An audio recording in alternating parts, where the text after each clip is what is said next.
ሹሩቤ አባት የት ሄድሽ ነው? ቆይ እኔ ገበያ ሄሬ ነው። ምንድነው የተሸከምሽው ዛሬ ደግሞ? እንትን ነው ይሄ እኛ ባህል እንትን አገር እንትን ነው ይሄ ማለት ነው። ፒራፒራ መሸከማ ነው።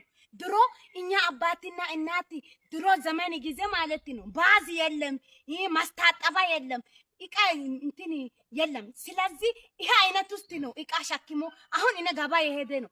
እዚህ ውስጥ ስንት ነገር ያለ ሙዝ ያለ ቦካዳ አለ። አንቺ ትፈልግሻለች? አዎ እኔ እፈልጋለሁ። ያው እዚህ ማልኪት ውሰድሽ። አንቺ ሁለት ልቀመሽና ውሰድሽ። እሺ እዚህ ውስጥ አድርገሽ። እሺ አመሰግናለሁ። እሺ ወስጃለሁ። ይቅናሽ። እሺ መስግናለሁ። አንቺ እንግዲህ እናንተ ተመረቀሽ። አቦካዳ አትወስዳት፣ ሙዝ በቂ ነው። በቂ ነው። አመሰግናለሁ ሹሩቤ። እሺ ተቀንሽ ብለሽ ከመረቀ ማለት ነው እኛ ጋር ይመር ይበዛል። ይቅናሽ ሹሩቤ። እሺ መስግናለሁ። እንግዲህ አንቺ እና ካሜራ ትቀርጽሻለች። አንቺ እና ካሜራ የቀረጻት። አዎ እኔ በጣም ነው የምወድሽ። ለዛ እኮ ነው። እውነት መስግናለሁ።